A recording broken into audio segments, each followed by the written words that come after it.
మరో 3 కోట్ల ఇల్లు ప్రధానమంత్రి ఆవాస్ యోజన కింద నిర్మాణం గ్రామాలు పట్టణాల్లో మంజూరుకు ఆమోదం. కేంద్ర మంత్రివర్గ తొలి సమావేశంలో నిర్ణయం. కోట్లాది మంది జీవితం సుఖమయమయ్యే లక్ష్యం. ప్రతి పౌరుడికి మెరుగైన జీవితమే కర్తవ్యం. పీఎం కిసాన్ పై ప్రధాని మొదటి సంతకం. రైతు సంక్షేమానికి మా ప్రాధాన్యం మోదీ.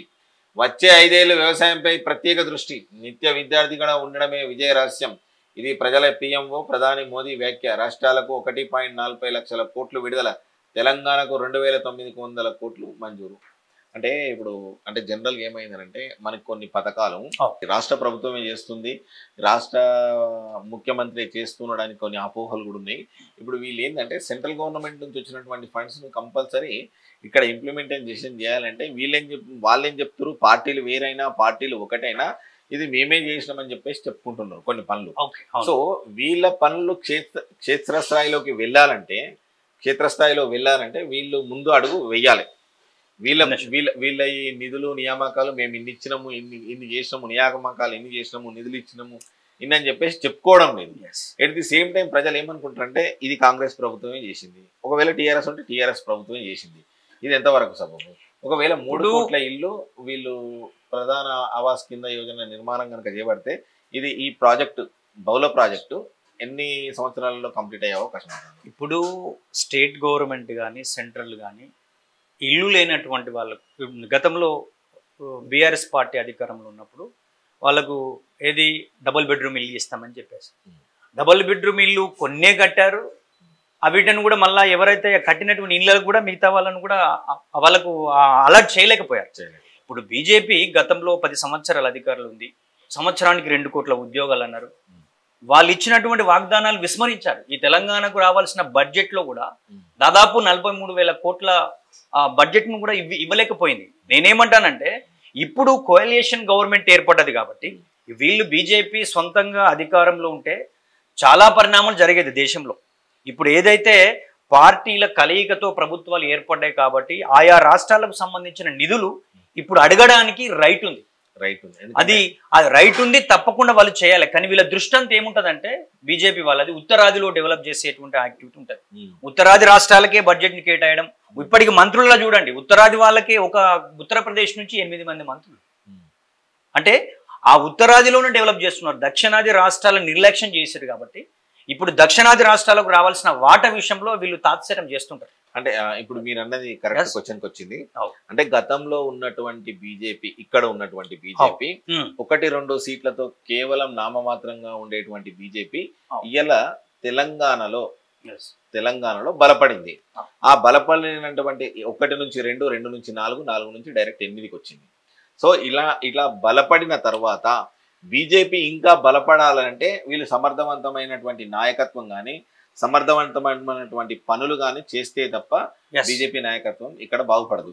ఇప్పుడైనా వీళ్ళు ఇక్కడ ఏమైనా డెవలప్మెంట్ చేసే అవకాశం ఉందా బీజేపీ? ఇప్పుడు మొన్నటి ఎన్నికల్లో ఏమైందంటే కాంగ్రెస్ పార్టీ అధికారంలోకి వచ్చిన తర్వాత, ప్రజాప్రభుత్వం ఏర్పడ్డ తర్వాత ఇప్పుడు ఈ బీఆర్ఎస్ పార్టీకి ఎంపీ సీట్లు రావని చెప్పి ఈ బీఆర్ఎస్ పార్టీకి సంబంధించిన ఓటు బ్యాంక్ అంతా కూడా బీజేపీకి వేయమని చెప్పారు.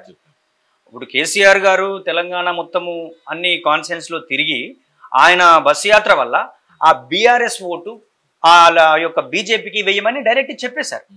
అట్లనే గెలిచిన వాళ్ళు రఘునందన్ రావు, అలా గెలిచిన వాళ్ళే మిగతా వాళ్ళు అనే విషయాన్ని మనం దృష్టిలో పెట్టుకోవాల్సిన అవసరం ఉంది.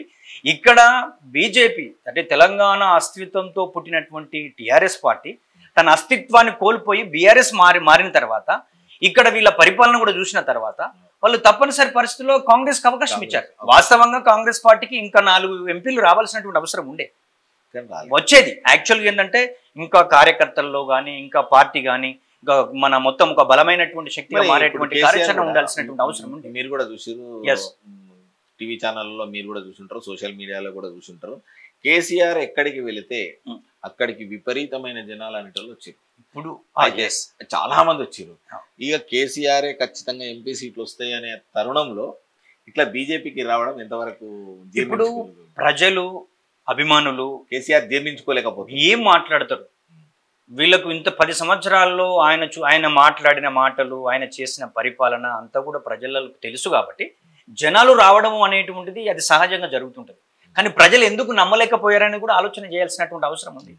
ఈరోజు టీఆర్ఎస్ పార్టీ వాళ్ళు ప్రజలకు సంబంధించిన ఎటువంటి డెవలప్మెంట్ యాక్టివిటీ చేశారు, ఎక్కడ ప్రజలు విస్మరించారు, ఏ విధమైన నియంతృత్వ పోకడలకు వెళ్ళారనేటువంటిది ఈరోజు మన ఓటు బ్యాంకులో తీర్పు చెప్పడం జరిగింది కదా. అది మనం దృష్టిలో పెట్టుకోవాల్సిన అవసరం ఉంది. అందుకే బీజేపీకి సంబంధించిన వాళ్ళు ఈరోజు 8 మంది గెలిచిన మీరు ప్రజలకు నిజంగా పనిచేయాల్సిన బాధ్యత మన ఈ తెలంగాణ అభివృద్ధి నుంచి కాంక్షించే విధంగా ఉండాలి. పార్టీలు వేరు, డెవలప్మెంట్ వేరు. ఎస్, మీరు ఇప్పుడు ఇంతకుముందు వెళ్ళిన మీరు ఎంపీలు అక్కడ నోరు తెరిచి మాట్లాడింది లేదు. మన తెలంగాణకు రావాల్సినటువంటి ఏవైతే ఈ 10 సంవత్సరాలు ఉమ్మడి రాజధాని ఉందో ఈ నిధుల విషయంలో మీరు ఏం మాట్లాడలేకపోయారు కదా, ఏం తేలేకపోయారు కదా. ఇప్పటికైనా ప్రజలు మిమ్మల్ని నమ్మాలంటే ఇప్పటికైనా తెస్తే బీజేపీ బలపడుతుంది. మళ్ళీ ఇక్కడ పార్టీ అనేది భారత ప్రజాస్వామ్యంలో ఎన్ని పార్టీలైనా రావచ్చు, ఆ పార్టీలో వాళ్ళ కార్యాచరణ పని విధానంతో ప్రజలను కన్విన్స్ అవుతే అధికారంలోకి వస్తుంది, అది సహజం. అందులో ఇప్పుడు చెప్పిన కిషన్ రెడ్డి గారు నిజంగా మంత్రి అయింది కాబట్టి సింగరేణి ప్రాంతం మొత్తం కూడా ఆదిలాబాద్, కరీంనగర్, వరంగల్, ఖమ్మం ఈ ఏరియాలో మనకు ఆ బెల్ట్ మొత్తం ఏంటంటే మనకు బొగ్గు ఇక్కడ కొన్ని సంవత్సరాలకు సరిపడేటువంటి బొగ్గు ఉంది.